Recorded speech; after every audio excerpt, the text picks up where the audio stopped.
बहुत अच्छे से सुनना मेरी माताओं। कई माताओं के मन में संशय होता है कि हम 1 महीने का व्रत धारण करते हैं और उस बीच में रजस्वला धर्म आ जाता है। वो रजस्वला धर्म आता है तो हमारे महीने भर का नियम का क्या होता है। इस प्रसंग को थोड़ा ध्यान से सुनना। बार बार ये प्रसंग नहीं मिलेगा और पहले भी कथाओं में ये प्रसंग नहीं आया। आज भीखन गांव की हरिहर्ष महापुराण में ये प्रसंग आया है। तो जितने लोग आस्था पर सुन रहे हैं, जितने फेसबुक यूट्यूब पर सुन रहे हैं, इस प्रसंग को थोड़ा ध्यान से सुनना मेरी माता।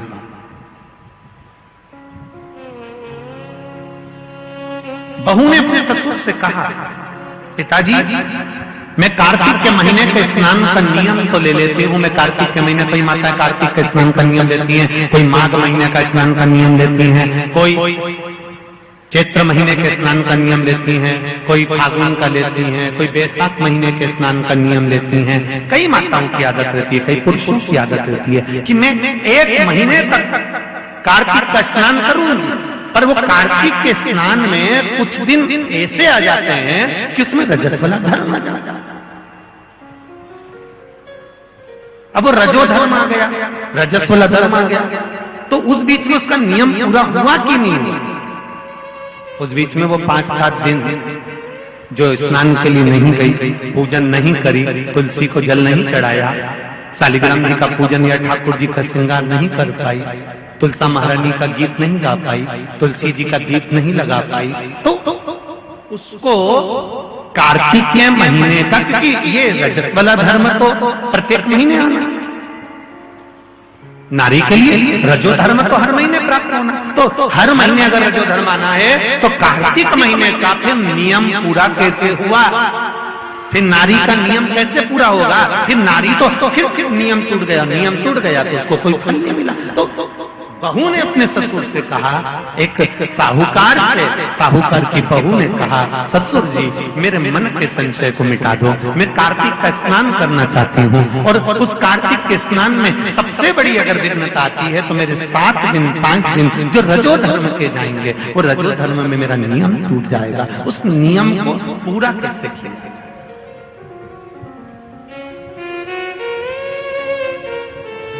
वो नियम पूरा कैसे होगा। कार्तिक के महीने का स्नान करने वाले जरा ध्यान देंगे, चाहे बैसाख स्नान करें, चाहे माघ का स्नान करें, मेरी माताओं का रजो धर्म 7 दिन 1 महीने के अंदर आ ही जाता है। और आया तो वो नियम टूटा। उस नियम को पूर्ण कैसे करा जाए। कहा, साहूकार ने कहा कि बहू मैं इतना विद्वान तो नहीं हूं, ज्ञानी तो नहीं हूं, पर मैं मेरे गुरु से इस बात को स्मरण कर रहूंगा। अब बहू को कार्तिक का महीना आ रहा है, कार्तिक के महीने का उसको इंतजार था, वो इंतजार में बैठी है। मात्र कार्तिक आने में 8 दिन बचे थे। अब देखिएगा जरा आप में और उस बहू में क्या अंतर है। कार्तिक के महीने आने में 8 दिन बचते हैं तो आप पुताई चालू कर देते हो। बोलो सही है कि गलत है। कार्तिक आने में, दिवाली आने में जब 8-15 दिन रहते हैं तब तुम पुताई चालू कर देती हो, सफाई चालू कर देती हो, ये काम चालू कर देती हो, वो काम चालू कर देती हो। सारे काम तुम्हारे कार्तिक का महीना आने के समय पर चालू हो जाता है। और बहू सफाई नहीं पूछ रही, साफ सफाई पर ध्यान दे रही है, पर ऐसा नहीं कि साफ सफाई नहीं कर रही, पर उसका ध्यान वही कार्तिक के महीने के स्नान में लगा हुआ है। आज बहू 8 दिन बचे और बहू का भोजन छूट गया। उसका भोजन नहीं भाई मिला, अंदर जाइए। किसी चीज को पाने की जब तमन्ना होती है ना तो खाना पीना छूट जाता है। ये नागेश्वर मंदिर महिला मंडल से पूछ लेना। बहू की नींद चली गई, उसको भोजन नहीं भागा, नींद गई, भोजन भाया, बड़ी दुखी। साहूकार को कोई मिला या ना मिला, इस बहू की आंख का अश्रु तुलसी के क्यारे के पास गिर गया। तुलसी के क्यारे के पास आंसू गिरा, अश्रु गिरा। महाराज अब बहू की आंख का अश्रु झलका, तुलसा महारानी की कुछ कृपा, देवर्षि नारद ने एक साधु का रूप धारण कर, साधु का रूप धारण कर देवर्षि नारद जिस मार्ग से साहूकार जा रहा था उसी मार्ग पर एक वृक्ष के नीचे जाकर बैठ गए। वृक्ष के नीचे बैठे और बैठते ही साहूकार ने देखा कि बहुत पहुंचे हुए बाबा लग रहे हैं, चंदन का तिलक लगा है, कंधे पर यज्ञोपवीत पड़ा हुआ है, बड़ी बड़ी जटाजूट है, मुख पर कुछ तेज पुंज है, बड़ा प्रकाश दिख रहा है, रुद्राक्ष की गले में माला पड़ी हुई है, हाथ में तुलसी की माला धरी हुई है। और साहूकार ने जाकर हाथ जोड़कर निवेदन करा, बाबा जी, ओ बाबा जी, मेरे मन के संशय को मिटा दीजिए। बाबा जी ने पूछा, क्या बात है बाबा?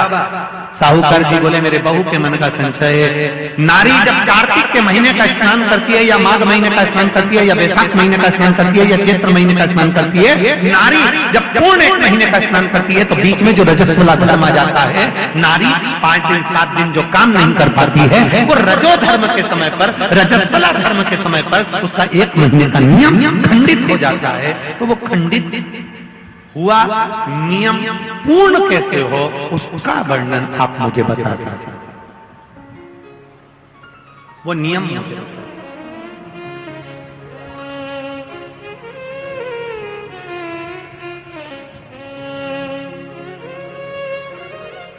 संत के रूप में बैठे हुए देवऋषि नारद, श्रीमन नारायण, श्रीमन नारायण 7 बार देवऋषि नारद ने नारायण नारायण नारायण नारायण कहा। कहने पर देवऋषि नारद ने बोला, सुनो साहूकार जी, सुबह के समय पर जब आपकी बहू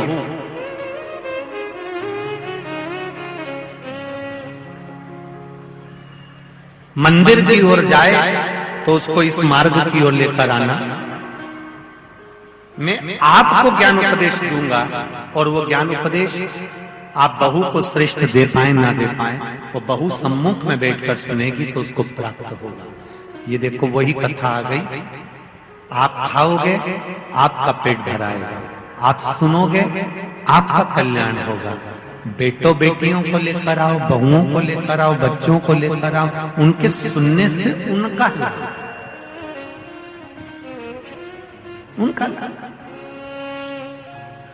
साहूकार घर गए, बहू से कहा, बेटा एक संत अपने गांव में आए हुए हैं और वृक्ष के नीचे बैठे हुए हैं, चलो आप चलकर उनसे अपने प्रश्न को कर लो।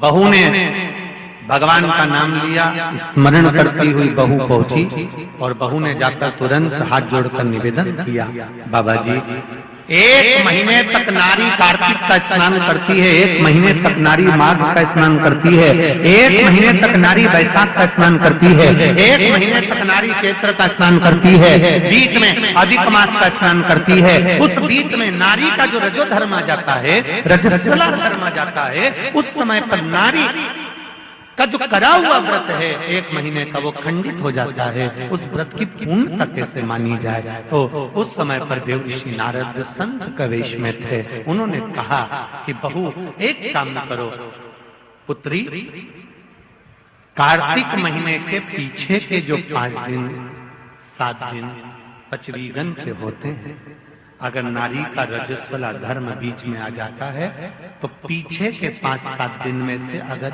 1 दिन भी नारी ब्रह्म मुहूर्त का स्नान कर कर, सुबह का स्नान कर कर तुलसी में दीप प्रज्वलित कर देती है तो उसके बीच का जो खंडित भाग है वो समाप्त हो जाता है, उसे पूर्ण फल की प्राप्ति।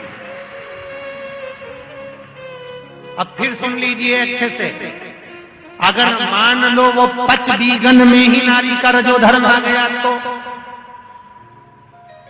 बहुत ध्यान से सुनना। ये कथा हरिहर शिव महापुराण की कथा जो भीकन गांव वालों को मिली है, संपूर्ण विश्व के कल्याण के लिए। बहुत ध्यान देना, हर नारी का प्रश्न है, प्रत्येक नारी के प्रश्न ये सम्मुख में रहता है। मान लो आपने कहा कि रजो धर्म आ गया मध्य में तो आप पीछे के 5 दिन स्नान करो। वो 5 दिन में अगर रजो धर्म आ गया फिर शिव महापुराण की कथा कहती है, घर में रहने वाली कोई कुंवारी कन्या, घर में रहने वाला कोई पुत्र, घर में रहने वाला पति, घर में रहने वाली सास, घर में रहने वाली कोई सौभाग्यवती नारी, जेठानी, ननंद, देवरानी या घर में रहने वाला कोई पुरुष अगर बाहर स्नान करने नहीं भी जा सकता, ब्रह्म मुहूर्त में प्रातः के समय पर यदि तुलसी में एक दीप और एक संध्या के समय पर दीप लगा देता है तो भी नारी का नियम पूर्ण हो जाता है, वो नियम खंडित नहीं, वो नियम खंडित। क्या 5 दिन के स्नान का फल है? हाँ, और तुझे मौका मिलेगा तो तुझे समझ में आएगा। देवर्षि नारद ने बस इतना कहा, उसका फल क्या है तुझे मौका मिलेगा जब मालूम पड़ेगा। तब बहू को समझ में नहीं आया कि आखिर सब क्या कहा। देवर्षि नारद कहकर चले गए। साहूकार की बहू रोज प्रातः का कार्तिक का स्नान करने लगी। कार्तिक का स्नान रोज बहू करती, रोज ब्रह्म मुहूर्त में स्नान कर आती। बहू को नहीं मालूम कि नगर के राजा का लड़का युवराज अपनी पत्नी के साथ स्नान करने आता। राजा और रानी भी स्नान करने आते हैं, युवराज अपनी धर्मपत्नी के साथ स्नान करने आता है। आज युवराज को बड़ा बुरा लगा। युवराज ने देखा कि मैं घाट पर नहाने के लिए आता हूं, पर यह घाट गीला कैसे हो जाता है? मतलब मेरे स्नान के पहले कोई स्नान कर रहा है, मेरे स्नान के पहले कोई स्नान कर रहा है।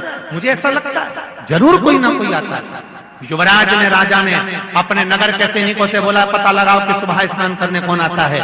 सैनिक लगते उससे पहले ही साहूकार की बहू स्नान कर चली जाती। दिखाई नहीं दिया, समझ नहीं आया। आखिरी के 7 दिन बचे थे, 8 दिन बचे थे।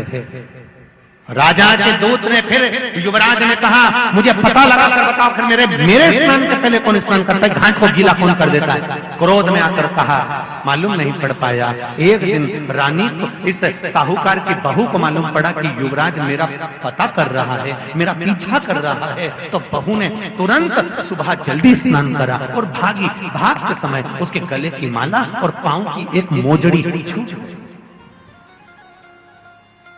माला और मोजड़ी छूट गई।